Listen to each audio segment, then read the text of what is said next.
Can you hear me? Yes, I can. I should be on a boy band. Talk to me. Wouldn't be a singing group, would it? Look. Why does it do that with you? Because I'm the star. It's got this is very strange. Probably because I'm that big. Look. Should we start? Yep. Yeah. Episode 14. Yeah, you know this week then. Guest. Well done.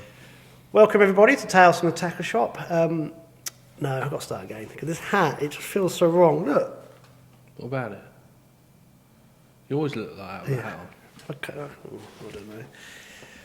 Welcome everybody to Tales from the Tackle Shop, episode 14. Thank you for your continued support over the last 3 years. It's been superb and it's been reflected with our viewing figures, so that's great. Going to ask everyone just to do like I did before Christmas.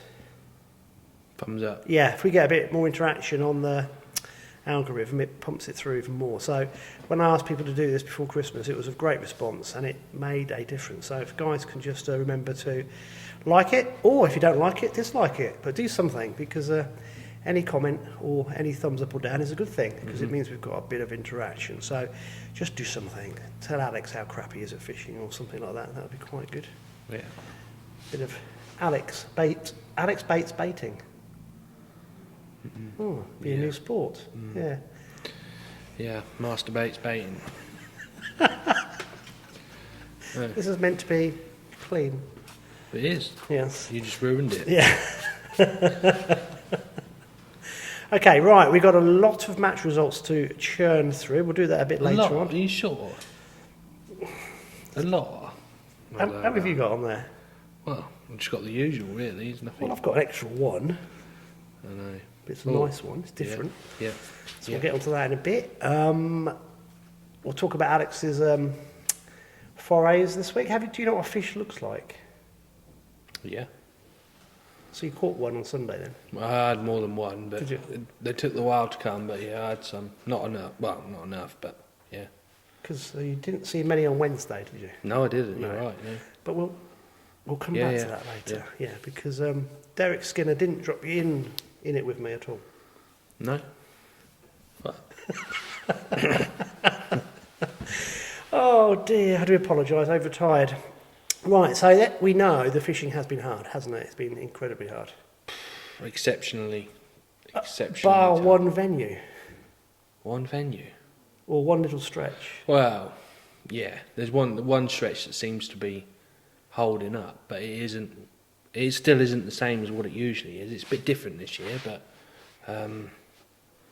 yeah, the drains are all a bit doom and gloom, but the 20-foot, you know, it's full of fish near the. This is the my footbridge. seamless. Yeah, Did you like that? Little move on. Yeah. Is that because you've got nothing else to talk about?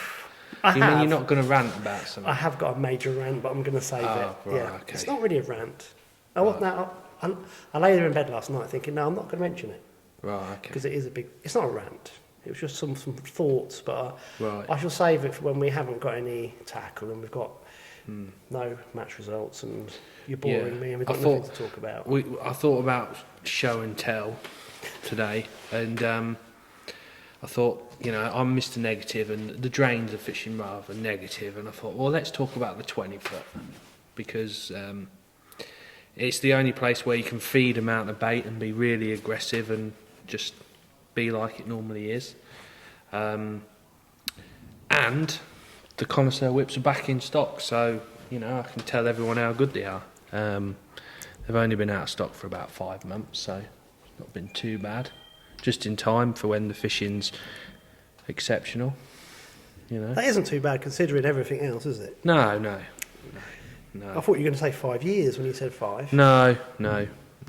Anyway, so the 20-foot usually is all about chucking 7 kilos of ground bait at 5 metres and... Is it really that much, or are you exaggerating? 4 or 5 kilos. Because when you say 2 years ago, when we were comparing 20-foot to Benwick to March, Yeah. and we were comparing rigs and how you would approach it, it was... It is chalk and cheese because Benwick and March are the same rigs basically. You know, 2 or 3 sets of rigs, some real nice squat rigs, small hooks, 0.6 hook lengths, which you don't normally have to use, but you have to use that this year. It's very, lots of lines, set your traps everywhere, and rotating and loose feeding maybe, and yeah, it's totally different. The 20 foot is 8 foot and deeper in a couple of pegs. There's tons of fish. Normally, from the results this year, normally, like last year, you can catch sort of 30 to 40 pound, even 50 pound of roach some days. If it being really aggressive, heavy rigs, getting the rig to near the bottom and catching roach. And like everywhere, there seems to be a lack of roach. There's still a few there, but there seems to be, at the minute, sort of a ceiling weight of about 25 to 28 pound, which is still a mega weight. But I think, well, it's proved in the matches we've had this year, there's a bigger weight of rudd, which chain bridge was associated with rudd, not so much the footbridge. So for those that fish the 20 foot, you've got the footbridge and the chain bridge on the marked stretch. Normally there's fish at chain or footbridge. Sometimes there's a lot of fish at both. Sometimes there's more fish at one. Sometimes there's nothing at the other. And this year, as I found out in one of the Winter League practice matches, chain bridge has been absolutely pants, basically. There's a few little fish kicking about, and when it's cold you don't even catch them. So this year all the fish seem to be at the footbridge, and there's tons of rudd. If the nearer you are to the bridge, the more rudd there are, and I suppose they're that sort of stamp. They're not that small. They are and they're not. I mean, when you think, well, they're like an ounce and a half, 2 ounces. well, 900 fish will be £40.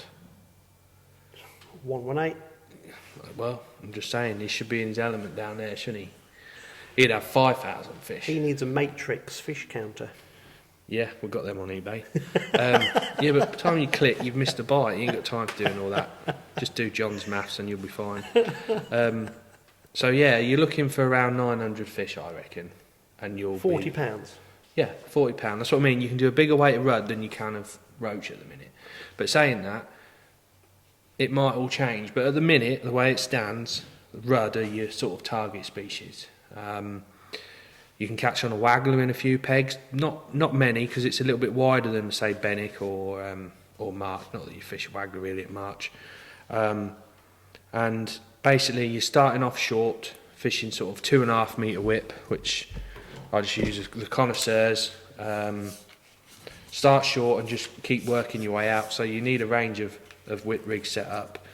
I like to fish bottom end only if it's got a bit of a skim on it, which we'll come on to that. We'll do a video and we'll show some rigs how that works.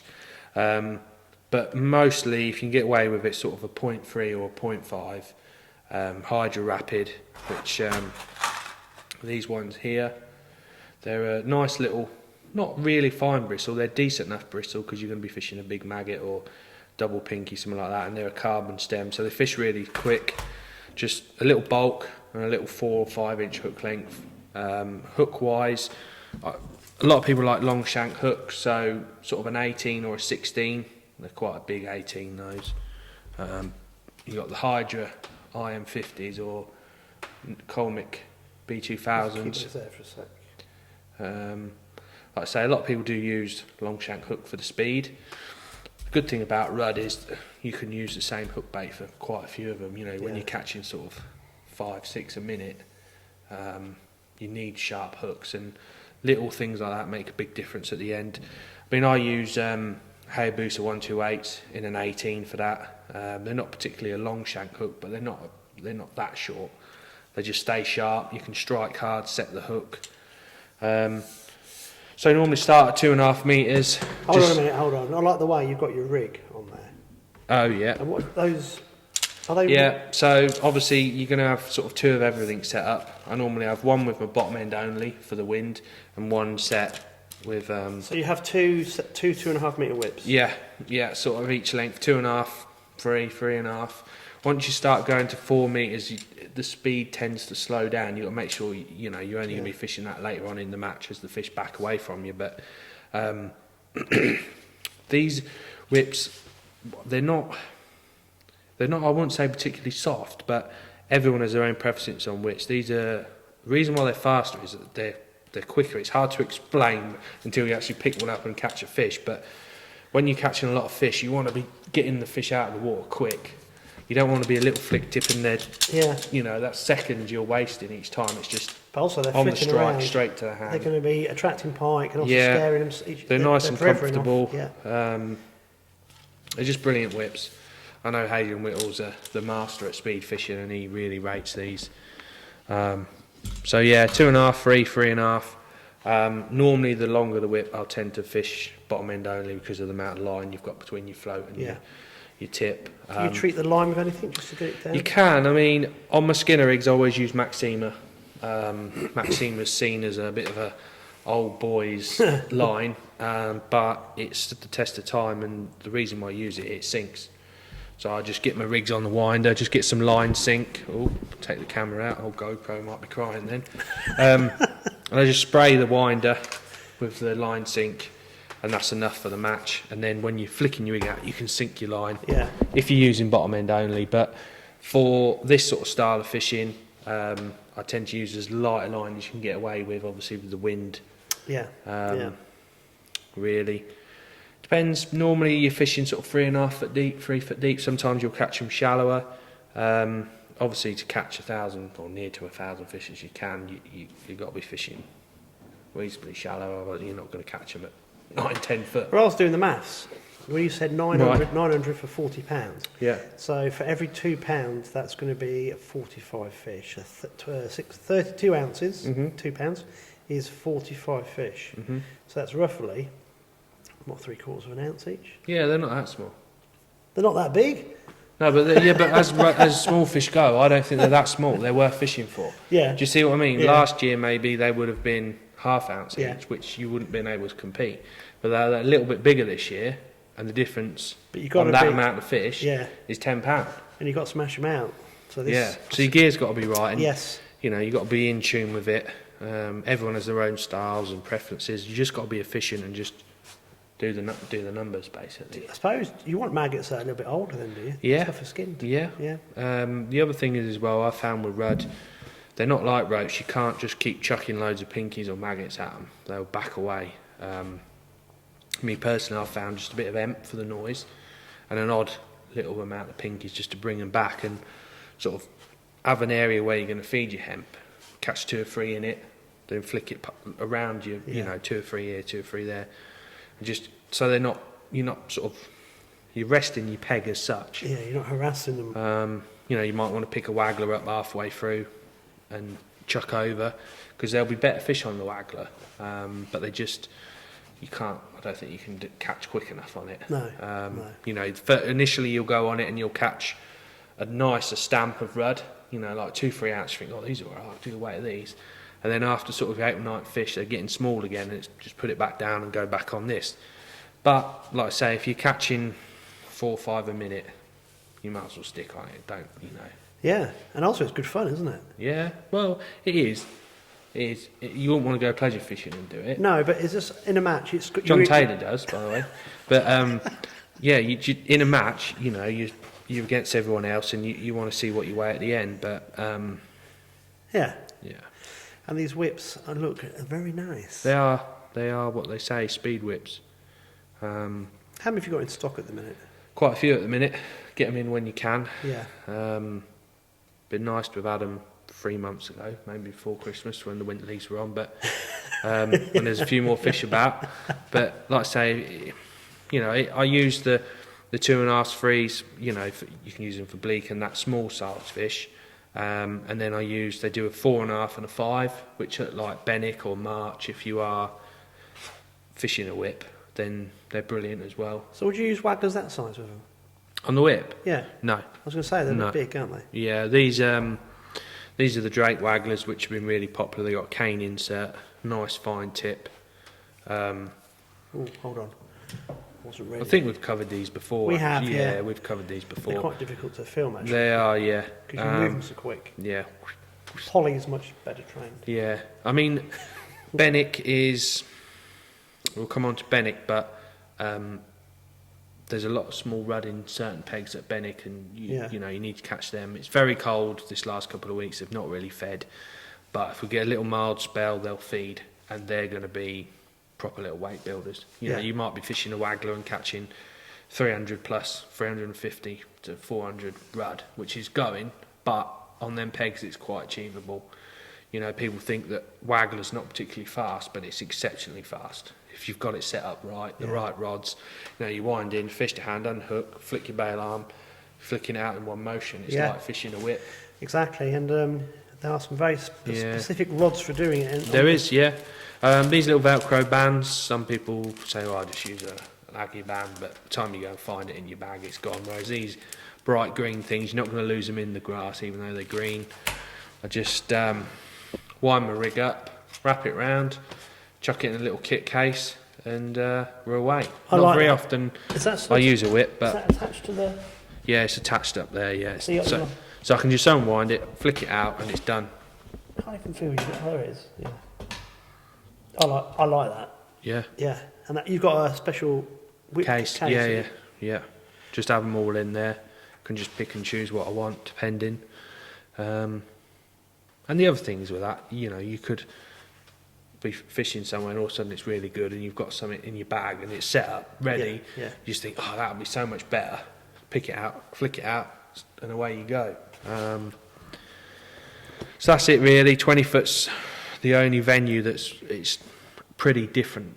Benwick is and March is pretty grim.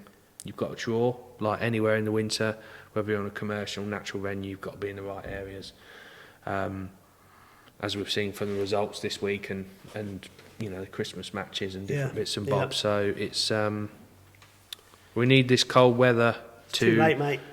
What's that? It's not going to change now, is it? No, that's it now. It's set in now, but I think the only good thing, the fact that we're not catching loads of fish in the matches, maybe when it does go warm, or if we have a bit of rain leading up to the final, the fish haven't fed, you might get that second little run of boost of When fish. is the final? It's the 25th of Feb, 26th of Feb. So we've got a month. Yeah, you got a Roughly. month. Yeah, so it's going to get some pressure this next month, but the 20 foot will, you know, the more bait that goes in there, the better, to be honest. Might start throwing up some tension as well. Yes, yeah. Yeah. I don't know. They seem to be disappeared and all, haven't they? I just think the more I fish with all my kit and my technology, I just think fish have got cut-offs at certain temperatures. Yeah. We haven't got time to talk about it today, but I've just seen some amazing things. I was talking to Pete earlier, and he was saying his team reckoned that 3 degrees and under, the roach would have switched off. If the water temperature was 3 degrees and under. Possibly. And I've noticed this with the predators at certain temperatures. Yeah. Different predators do different things, like they completely switch off for a little while until they get used to it and they re-establish themselves. It's weird because on Benwick this Sunday, I mean, I'll talk about it now.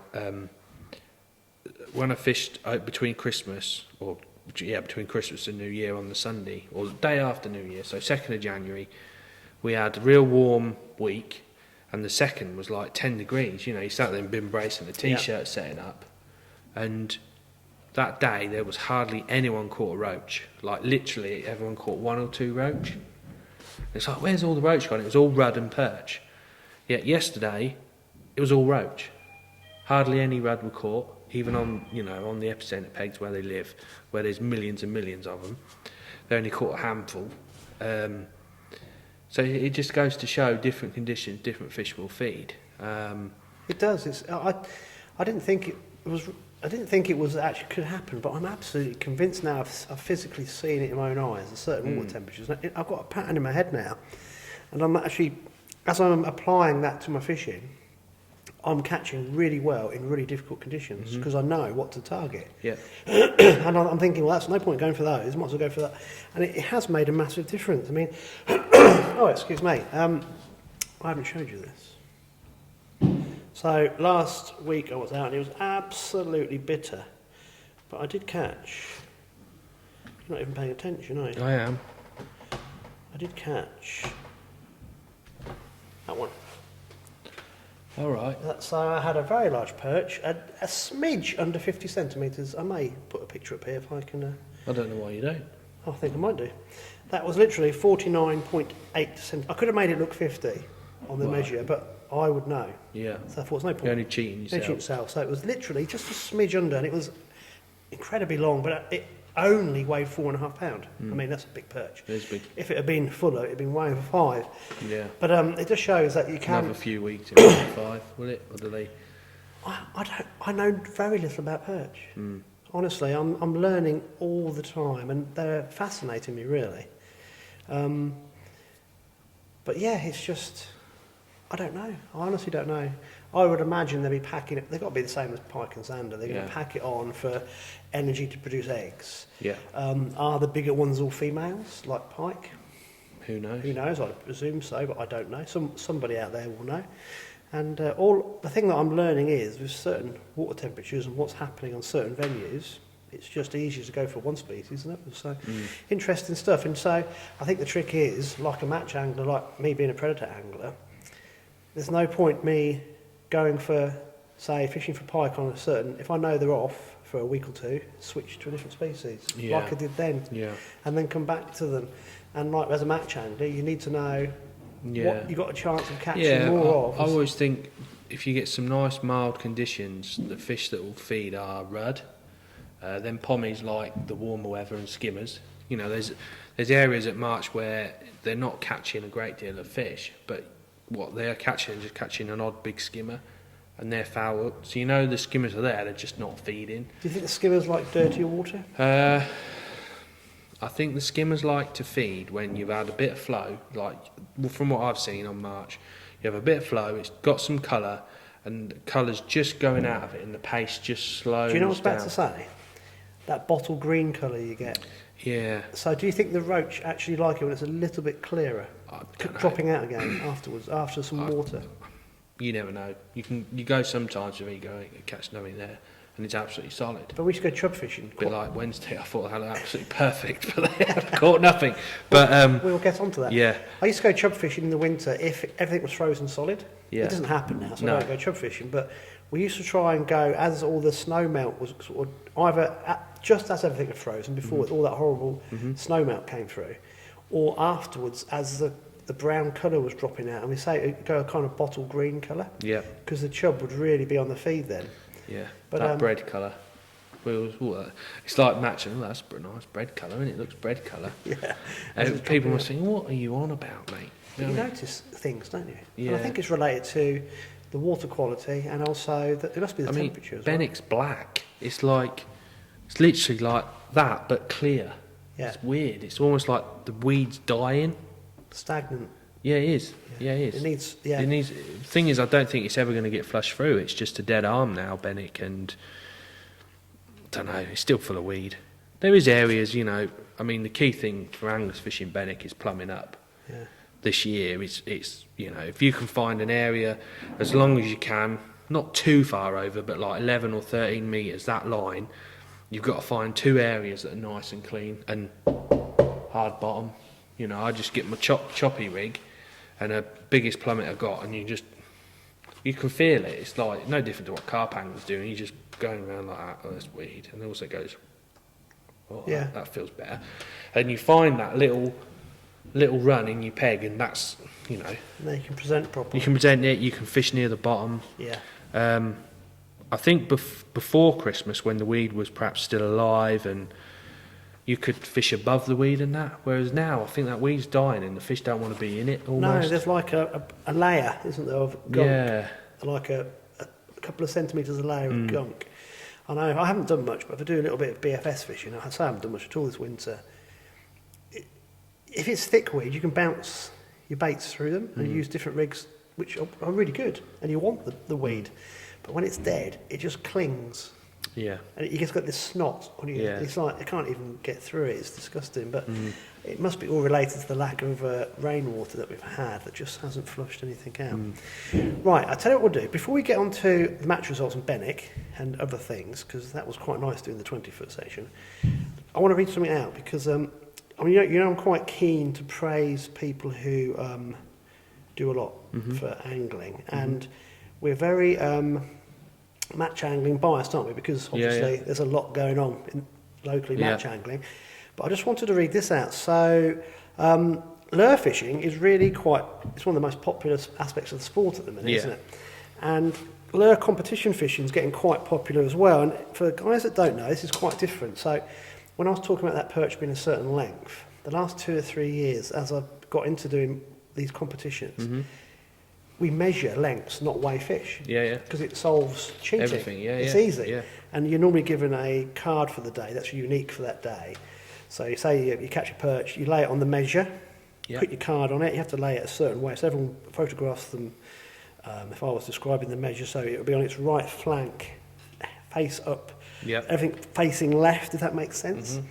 So you put your card on top of the fish and you just measure the length, pop it straight back. So it's very quick, it's great fish care because you normally have your measure on a hockey mat, and you wet the measure first anyway. It's always, and obviously it stays wet throughout the day if it's not too hot, but you can sort that out. So it's quick. It's just, and then you update it on an app, and this app updates the scores as you're going through. So it's really quite a nice, quick, what I would say, clean way of doing it, which is very good for the fish and saves nonsense of retaining fish and whatever. So that's been quite popular and it's really taken off. So we've got an England lure boat team, of which Eric, who was on the podcast in season 1, was the assistant. Your mate. Yeah, was the assistant manager of that 2 or 3 years ago. And they've also started a street fishing team. Now, for the street fishing team, they asked people to apply, and then they invited them to a series of competitions. And they've sorted out a squad for that. So one of the guys that I've got to know recently, called Ryan Dolby, he went through the qualifiers, and then he liked the concept. He thought, I know what I'll do. I'll organise some matches in my area. Now, the reason why I like what Ryan's done, he didn't organise the matches so he could fish. He organised the matches because he just wanted to give something back. So he started organising these lure matches. And obviously he can't fish it himself because he's the organiser. But I just thought it was worth reading out. He's written me a little script here. So I'm going to read it out because I think it's really quite good that we definitely try and highlight what different people do. Wasn't there a lure match on the drains recently as well? Is that Gareth Dudney? I don't know. I'm sure I see something about on the Whittlesea waters and that certain Sundays there's a lure match on. You see, I don't know. I think I've seen him advertising it, but I don't know much about it. Because the problem is when you don't meet people, you don't get to know. So, I mean, if Gareth hears of the podcast or someone points him out, if he lets us know, then obviously we can talk about it. But I think the important thing is for this lure fishing, it's got to be all predator match angling has to be very clear that it's very quick for the fish so they're not retained. I'm sure Gareth does the same thing, but you can't have fish in keep nets and sacks. It's like, no. So this is so good because it's so quick. So let me just read this out. I'm going to paraphrase it a little bit. So, like I said, Ryan, he fished the England Street qualifiers and he decided that we could do with more matches of a similar format a bit further up north. So I decided to see what interest there would be with a bit of a Facebook poll. Response seemed very good, and I decided the effort of putting the event on would be worth it, and I'd be happy if we got more than 15 people. I gave the secretary of Scunthorpe Amalgamated Angling and got the River Ancholme booked for a roving match, because that's the other thing. With predator fishing, you want to have the ability to move, because it's the skill of the angler of choosing the right location that's part of this. You don't want to be just drawing a peg and sitting there. It's like, for predator fishing, there's no skill in that at all, really. If you're using baits, it's just, you can only catch what's there. But if you're allowed to rove, that's why lure fishing works very well, because then you can, if you've got a 5 mile stretch and you've got 20 anglers, you can drop in little spots and try and winkle out a perch or two or whatever. So that's what really appeals to me as well. So he booked a roving match. Having done quite a few competitions using the Score Fishing app, which is the only apps I was talking about, he decided that would be an ideal way to run the event. Did all the advertising through social media and ended up with 25 paid-up entrants. That's good. It is good, isn't it?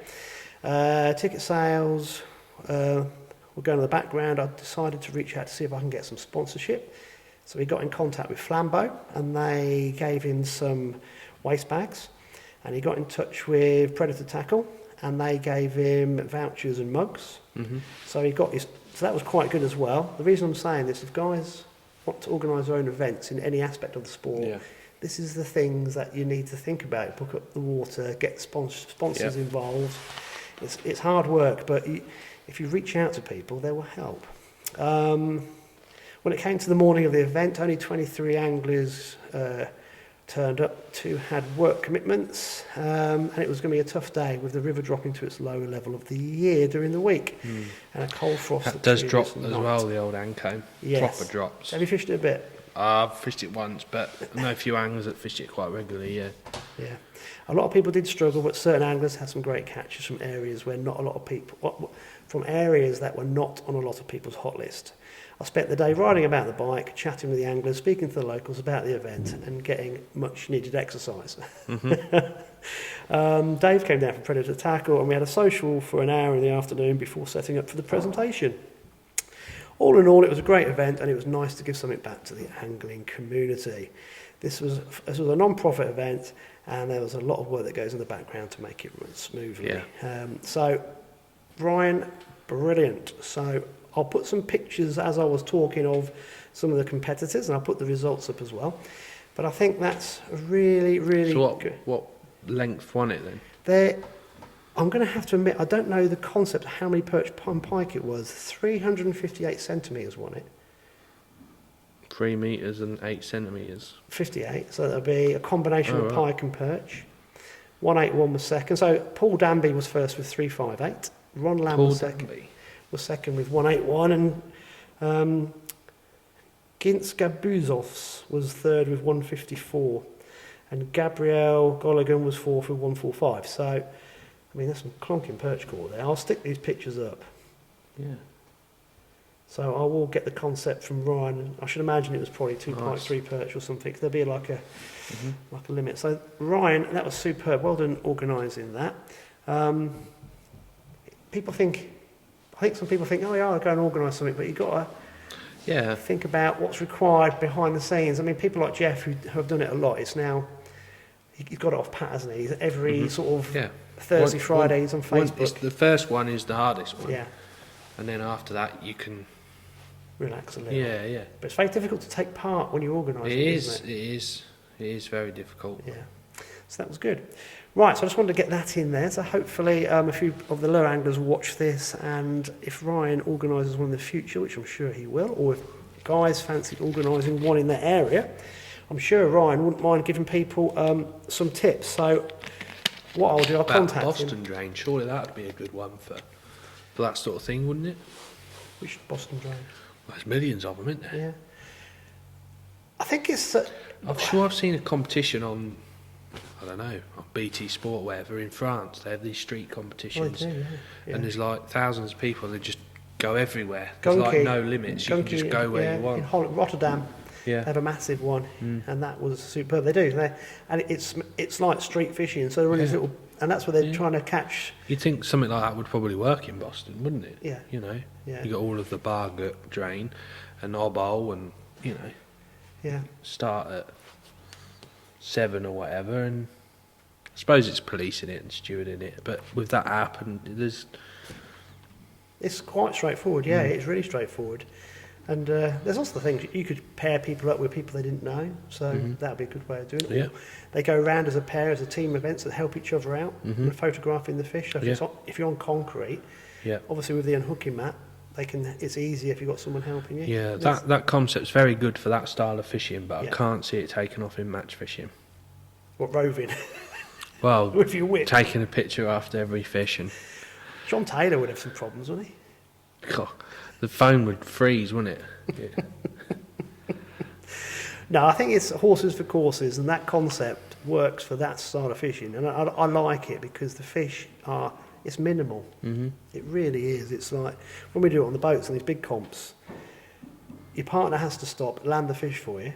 That's part of the rules. So if you think about it, that fish is in. You're not allowed to fish again until that fish has been dealt with.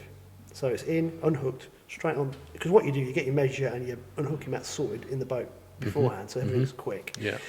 So one of you holds it, the other one takes a photograph, straight on the app, fish back, straight on the app, and off you go again. It is so quick. It's like that. And obviously fish welfare is at the height of this. So it is really good. I'm very impressed because I knew nothing about it until 2.5 years ago. And I thought, this is good, I like this. It's quite a nice way. It's a clean way and it's very efficient, but like I said, the fish welfare is the priority. Cool, right. Let's crack on. Do you want to do your geographical reach for the match results? No, you start with yours because you're up that way on the Ancholme, so you might as well Okay, Derek's start been that sending way me and them come through. back.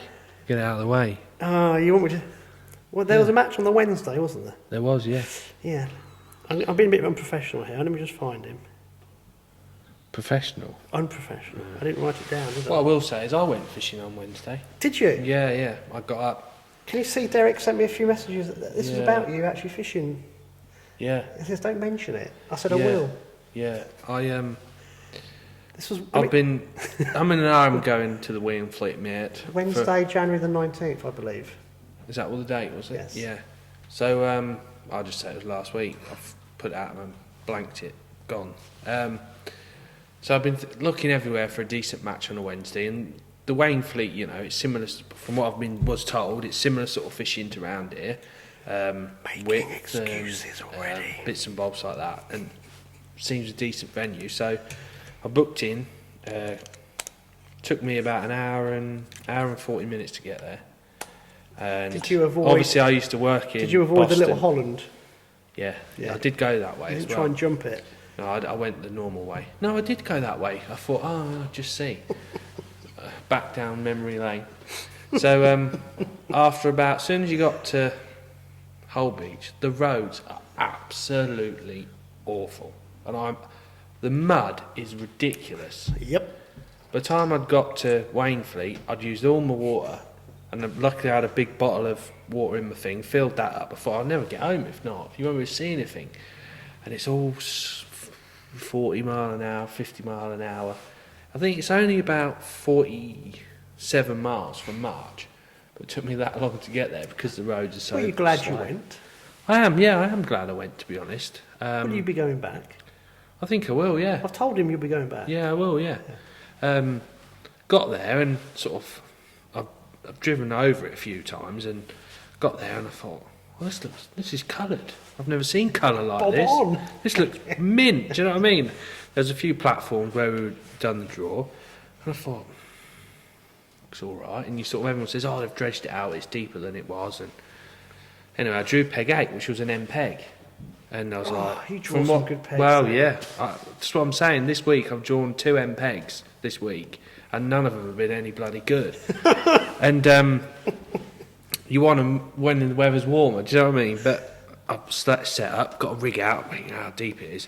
Basically, it's about the same depth as March's down the middle, most of the way across, and it just shells up to like 2 foot across, which is lovely. You can fish a waggler, it's a nice pace.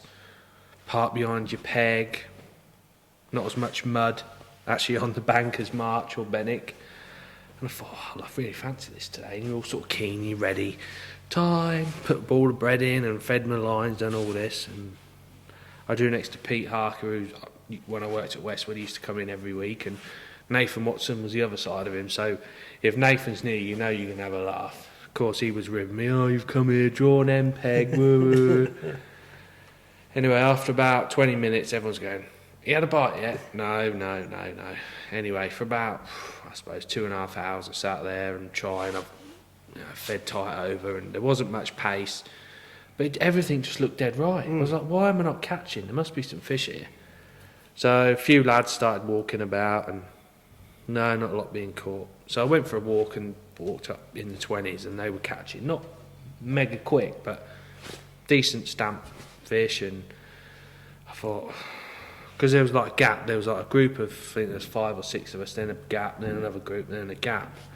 And I thought, them fish are all that way. Yeah.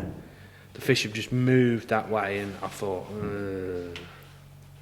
thinking about it, I thought, I ain't going to catch them.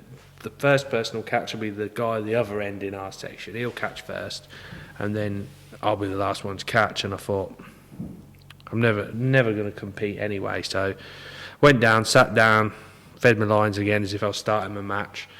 Nothing happened, and I thought, I'm going to go home, see Lincolnshire in daylight rather than in mud and darkness. So I enjoyed it. Real, good bunch of lads. I know most of them from when I used to work in Boston, and I'd definitely go back because it's a mega little venue. It really is. I think they used different sections today this Sunday. Yeah, I'll read out what he just said. I think the section I was in, I spoke to Nathan Watson, and he, I think he caught at 5-3 he had his first bite, and like what I said, the guy in the end won the section, then he was second, and then I think Nathan was second. Oh, COVID. Bless you, yeah. God dear. He said, I don't know where that came from. Didn't snot all over the mic, did I? He said the guy in his section didn't catch until the last 3/4 of an hour. Yeah. Yeah.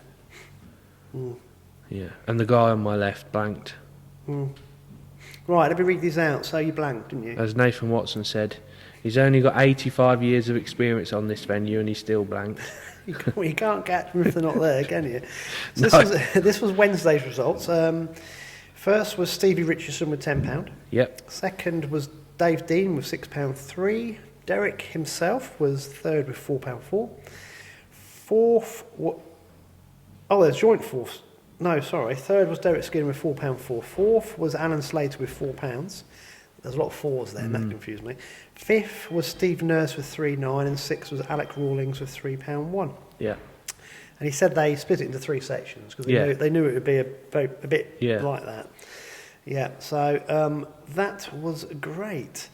Then obviously they had a match. The Winter League Sunday. They had the Winter League Sunday, yeah.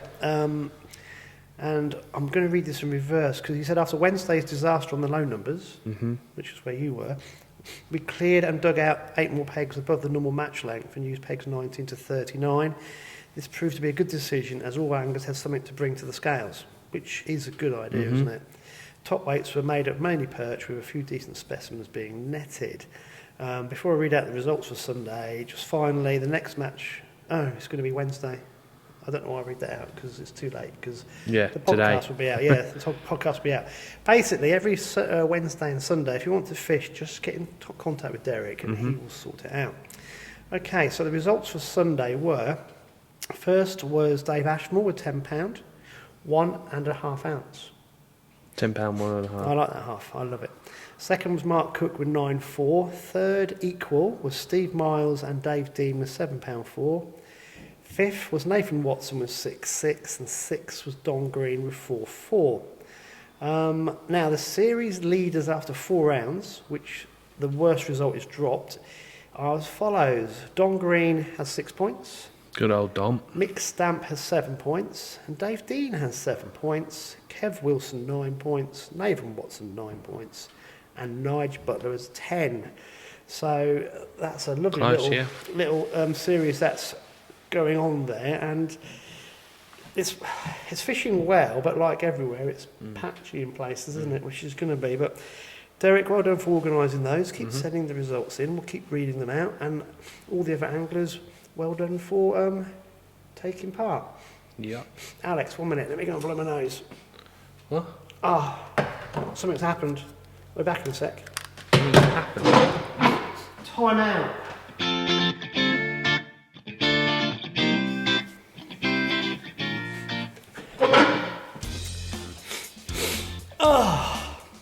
Hold on. Oh no. Right, are we ready to crack on? All right. Okay, I'm back. Had a bit of a time out there. Had a sneezing fit, but hopefully I won't sneeze everywhere. Why is that? Because someone showed you Arsenal's performance. I'm allergic to you. That's not a bad thing, is it? And we're not talking about football. I'll give them up with why them. not? Why not? They tease you. They give you a little bit of hope, and they take it away. Yeah.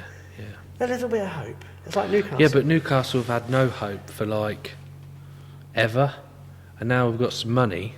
We've got no hope either because no one wants to sign for us because no one wants to go to Newcastle in the bottom 3. But they've kind of given you massive hope. But I know it's so weird being a Newcastle fan at the minute. Normally in January you're like, I don't even can't be bothered to look at. We're not going to sign anyone. It's more who's going to be sold. And at the minute, I think every single player in history has been linked with Newcastle. You can have it's a just Bammy, frustrating. Well, yeah. We need another goal scorer, but defence is the biggest thing. But I know there's a lot of Leeds fans that I know, so come on the tune. Mr. Bates Senior. Yeah, he's Leeds. Well, it's that age, isn't it? Everyone that sort of age, Leeds were the team. The reason why I say apparently they said they were the team, I don't know, but I said Mr. Mills because I was just remembered. I got to mention my mate Timmy. Oh yeah. That's what I was thinking of your dad. I don't know why. I don't know what your dad. Timmy Mills. Right. My carp fishing buddy. He's getting very excited about the possibility of us actually going to France this May. Oh right, okay. It may be on. First time for 3 years because of COVID regs. Do they take lures then out there? Or mate, 6 rods, kick back. The owner brings us beer and cooks us food. Yeah. Timmy wafts me. Yeah. He's my little man in the corner, keeping the heat off me. Right. Gives me a gentle little fanning every day like this. But he's getting a bit excited, bless him. Is he? Oh, good. And he's sending me some very strange pictures on WhatsApp. So it's professionalism that prevents me putting them on here. But, professionalism. But he wanted me to mention him. Right. Okay. Because he likes listening to the podcast as well. So he's getting very excited about the possibility that we may go and catch some mud pigs in France. Mud pigs. They're big. £10. I had a 52 there once. Jesus, they must be easy to catch. They're not. They're very must difficult. be hungry. Are they? No. They're carp. Right. If you feed them, they will come. Yeah. If you sit there long enough, if you camp long enough, mate, something rattles off. Yeah. Fair enough. Yeah. It's good fun though. It's like it's a little holiday. Yeah. We don't see anybody who's French. I'm just looking at these match results. Sorry, we've completely gone off. Well, no, I'm just looking at these match results, right? And the best weight I've heard of is £12.14, which was at St Mary's on Wednesday. That wouldn't even get a mention normally. I was going to say, were you fishing that one, but you weren't because you were at Benwick. Not Benwick, you were at Bargett. But no, Wainfleet me up. Or Wainfleet. River Steeping or whatever it's called. Blanking. Wainfleet Haven, I don't know, it's got about 4 different names. Right, hit us with one. Where are you going? So we'll start with the Ramsey matches. Pretty much the only venue they've got that's got a few fish in is St Mary's. There's a few fish starting to show past the wires. I think they may have pumped some water in from a side drain or something. It's got that irony, orangey colour, and the fish just spread out a bit when it's got that colour. Wednesday's match was won by Dave Steels with £12.14 and a half. Brother of Benjamin? Yes. I think it's the same one. I know there's 2 Dave Steels, so I hope it's Benjamin Bones' brother. If not, I do apologise. David Steele used to play cricket for England. Or was that Did he? David Steele? Don't know. Not the same person. And then Stewie Cheatham, £11.15, and third was Kevin Moult with £10.13. So, still good weights, but not your usual 18, 19, 20 or £30, which St Mary's throws up. Sunday they were on there again. Mr Caster, Malcolm Plant, 11-11. You say that so glumly. Yeah, everyone knows it was Mr Caster.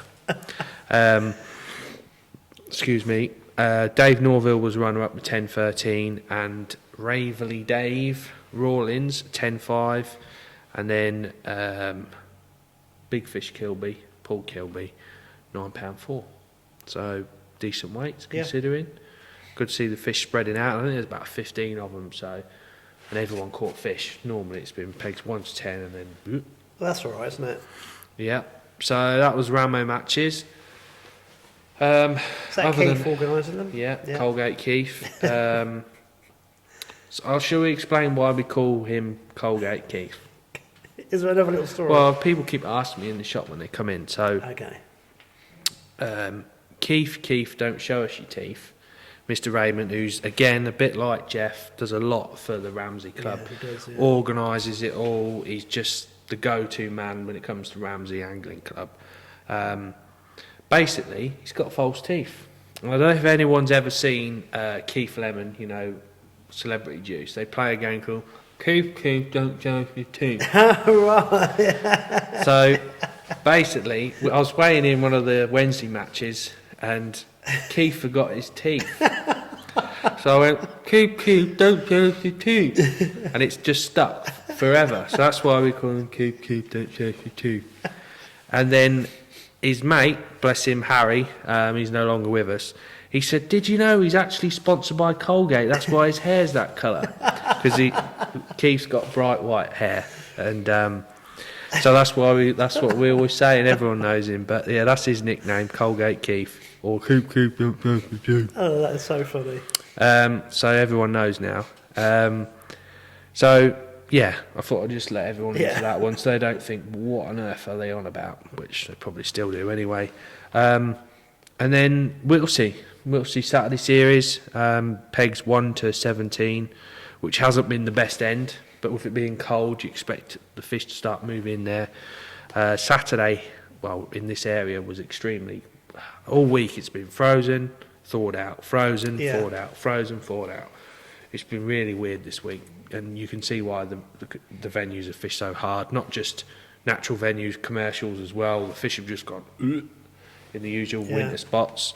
So John Taylor, the main man, 118 John Taylor, £4.13 from peg 2. Second was Jeff Tutts with 212 from peg 14. Andy Lawrence 211 from peg 4. So low weights, but that's just, I think everyone's got to get it in their head that the drains ain't what they normally are, except it's a hard canal, do you know what I mean? You're going to get bites, but you have to approach it totally different. So that was obviously Saturday at Benwick, and Sunday, Stan J Tackle organised an open match. All week I've been sort of, where can I go? Just couldn't find any matches anywhere. So it's like Saturday evening, I'm like, well, I suppose I'm going to have to go to Benwick again for the billionth time this year. No, back to Benwick. I didn't even mix my ground bait up the night before. Normally everyone goes home, I've shut the shop, and I'm pottering about, sorting my gear out and doing bread and doing this, and I really couldn't be bothered. I just shoved everything in the van and just booked in and turned up in the morning, and I think there was about 30 odd fishing. They started at peg 22, which is the first peg above the wires, so Little London as we know it, which some people say why it's called Little London. Well, that house and that area there is known as Little London for some reason. There's a few boats, there's a tree, it's just there's always fish there. So they started there and then went so many pegs, left a bit of a gap in the middle, and then started at halfpenny toll, which hasn't been in since I went leave before Christmas. Went in, drew 22. It was like, oh, that's M peg. I was like, oh, again, 2 in a week. Do you know what I mean? I haven't drawn M peg for ages, and got to that's sort of worked it out, and I thought, oh, 22. I thought, ugh, didn't. Because before the wires, so sort of pegs 18 to 21 are absolutely awful. The colder, because they're just open, they're shocking. So you know there's not many fish to your right, but to your left there's, towards where these boats are and trees and bits and bobs, and it's like you're the wrong end of the section really, but you're an end. Yeah. So it's like, if it had been warm, then anything could have happened. You could have caught a load of bream, you could have caught tench, you could have caught all sorts. With that amount of room, it's a good peg. And I got to my peg, started setting up on them, but there's 2 empty pegs to my left. I'm thinking. So you end peg and you had 2 empty pegs? 2 empty pegs. Wow. I was like, that could only be 2, that could either be good or not a good thing, because knowing the fish come from that way, at the start everyone was like, oh, which, normally unbelievable. 2 empty pegs and an M peg, pleasure fishing, couldn't see anyone, everyone else is round there and I'm sat round here like, surprised Stan didn't do me for a day ticket. So I'm like setting up and I'm looking at the water and I see an odd little blip. So I thought, well, there is an odd fish about, but we'll see. Whereas I spoke to Ali, who was like on the epicentre there, and he said, I had pike striking and bits and bobs. And I was like, started away, I didn't catch for ages. Then I caught an odd little fish. I just like ticked away, and then probably the last sort of 2 hours I started to catch quite well. Not well, but it felt like fish were coming into my peg. Yes, yeah. With like probably half hour to go, a pike struck right on my inside, and after that my peg just like felt solid with fish. You know, you could be a bit more aggressive with your feeding, and there was more fish in your peg. And I don't know, because I was ringing people to find out what they caught, because I couldn't see what was happening. I spoke to Ali, he said it's fishing hard, and I thought, all right, so they'll probably have 6-7 pound up through there, because that's like the best bit and whatever. And weighing in, so like the end pegging ours was Simon Willsmore, he was on 31. He had £4.1, which is a mega weight from there really, because just going. If it had been warm, I think you'd have caught an even bigger weight because of the rudder would have fed. There's £4 and then like £3, £3. Bob Dud was the first one on the boats. He had £5.7. He won the match. So Bob won the match. He just caught little roach and, you know, fishing long. Yeah. Then there was, I think Pete Emery had 3.14. The next guy was Paul Passmore. He had £5.1. So he was the other end of these two empty pegs. Then there was me, and I had £4.4, which I only thought I got £2. I mean, I am useless at judging weights. I am awful. And it's weird because a couple of weeks ago when I drew just past Little London, I thought, you know, when you think you've got a bigger weight, you think I've done all right today, I'm going to have a decent weight here. I've caught a rudd, a chuck all day. I've put them on the scales and weighed £13.11. I was like, it's a good job I didn't admit. I hardly said I'd got 15, 16 pounds today. I thought, and then this week, because I've had a totally different fish, I've caught little roach. You think they're only little, but they weigh more than a rudd. So where did you come? I ended up third. Overall? Yeah. Oh, that's good. Yeah. Third overall. Did you win your section? Look, I'm third overall. I was third on my board. And that's what I mean, best section of the match. But, sorry. Yeah. But I feel, you know, I've drawn an MPEG, which I'm not moaning, but I think by not having anglers on those two pegs to my left hasn't helped me in a way. I think if there would have been anglers on those pegs, it sounds weird. Might have drawn the fish in quicker. I think the fish would have moved quicker, yeah. But is what it is. There was, I think Gary Barkley had 3.14 from the other end at halfpenny toll. Don't get me wrong, there's some real tough bits in the middle, but there's fish through there. I think if it warms up, you'll catch all the way through. I really do. Yeah. You know, you're not going to catch mega weights, but £5 and stuff like that. It's nice fishing if you just accept the fact you're not going to catch those sort of weights and target it to fish for £1 to £2, turns into £4 to £5. Exactly, yeah. And that's how it used you to know, be. Yeah. smaller hooks and just being more finesse, nowhere near as aggressive, and just being patient more. Yeah. You can have a good day. Yeah. You know, and March is the same as well. Although, you know, we're all doom and gloom because we're not used to there's low weights, but when you take a look at it, I've had £4 this week and £3.5 the week before. Won my section at March for £3.5 and third in the match this week. I've really enjoyed it. People say, oh, but I have enjoyed it. You know, it's still a match, and when it's so close like that, little things don't make as big a difference. You know, when you catch £18 and then the guy next to you catches 25. Yeah. You know. I think you've got to get everything in. You've got to put everything in perspective of where you are and the conditions, and it's just been hard this winter because we know why, because of the lack of the rain coming through. Yeah. Everything's very clear. The fish are very flighty. Yeah. Hasn't pushed a lot of fish into the normal spots. Well, I don't know if that. Well, if they've not pushed them in, where are they? Well, they've been other bits. Yeah, but they're not. They could be. They're not. Well, there's a lot of drain out there, mate. Yeah, I know, but that volume of fish would show themselves, wouldn't they? Well, off air, I'll tell you a few stories, because there are other places where things do go. Yeah. But, yes, very secretive pike angler back in my head, you see. Yeah. No, there's a lot of things that happen, and there's a lot of things that we don't know that happen as well, which is great.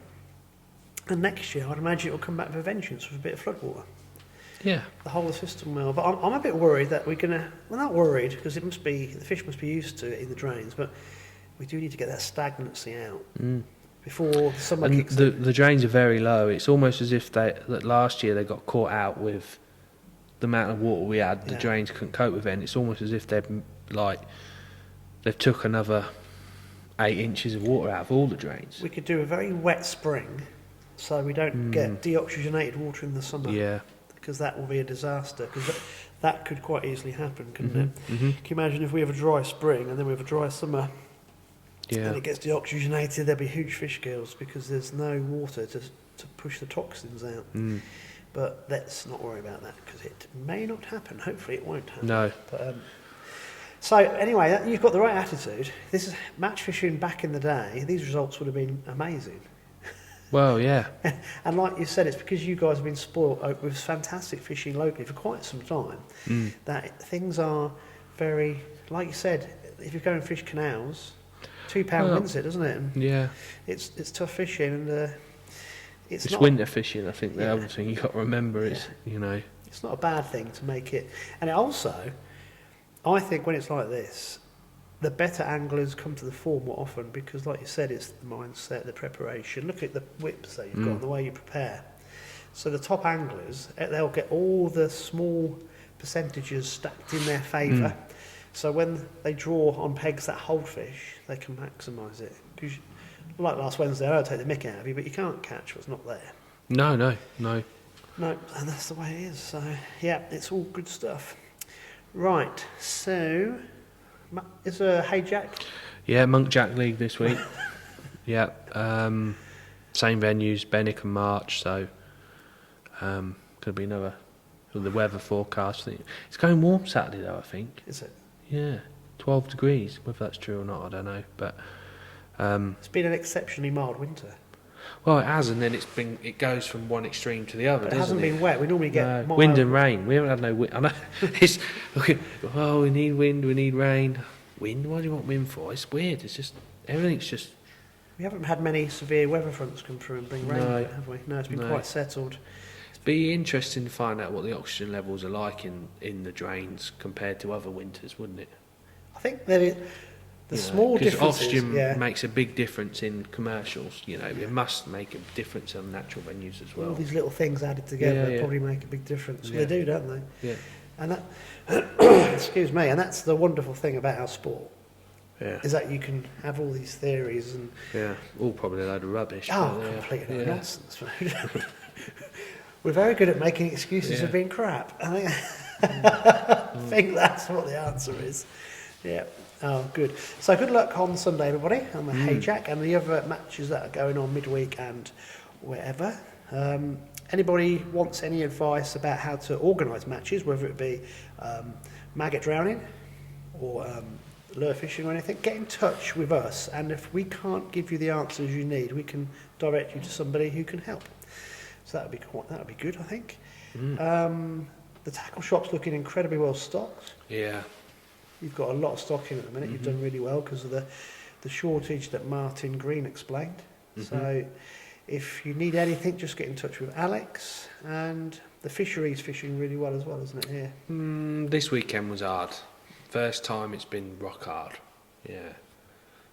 But it's winter at the end of the day. Tom Cole messaged me. He says it's doing £100 weights, whereas the rest of the country is doing 20 and 30. Well, no. It's last week it was, but this weekend the weights have dropped dramatically. Yeah. There wasn't any £100 weights this weekend. There was Saturday with the teams of 3. It was frozen, so we had to break the ice. There was a free £40 weight. The weights weren't big, but they were really close. One fish here or there. Have you got to smash the ice, and they can still catch £40? Yeah, that's amazing, isn't it? I think there's 3 £40 weights. Mona McGregor won it with £43 odd. Just beat Wasp by a few ounces. Excuse me, there was a 38.12 or 38.10 and a £36 and some other 30s on Crow. Close, but normally catch that in the summer. You catch that in the last 10 minutes. And then what won Raven? Ricky Astor won Raven with I think 37.12, and then there was I think Bubble Edwards had like £36 less, and there was a couple of other 30s, which was close. So it is what it is, isn't it? I still think it's amazing, really, for carp in the winter. Yeah, I think it's frightening to see how many fish are in there. They're just in front of you. You just can't catch them. Yeah, if they don't want it, they don't want it. They're not daft, are they? No. So hopefully I'm filming Tom on Saturday, weather allowing. It might cancel again, Well, I can't take the mick out of him too much because I think I should have turned up one time. I've completely got my dates mixed up. Oh, Well, I'm not right. sure. We had a lack. Yeah, but you're very professional, Adam. Yeah, we had a communication problem, as Right. in no communication. Oh. He put he had a picture of him as Peg, one of the opens here, of the Winter League, and I thought, oh, should I have been there? Don't know. So we're going to try and do it Saturday, and then we'll get hopefully some videos of you doing something as well soon as well. So that'll be good. Right, buddy. Anything else to add? Nope. Cool. Right, let's wrap this up then. Thanks everybody for your continued support. Don't forget to do the old like button, please. That all helps with the algorithms. And like I said, everyone have a great weekend and go and catch some fish. This has been Tales from the Tackle Shop, a Fenland Fishing TV production.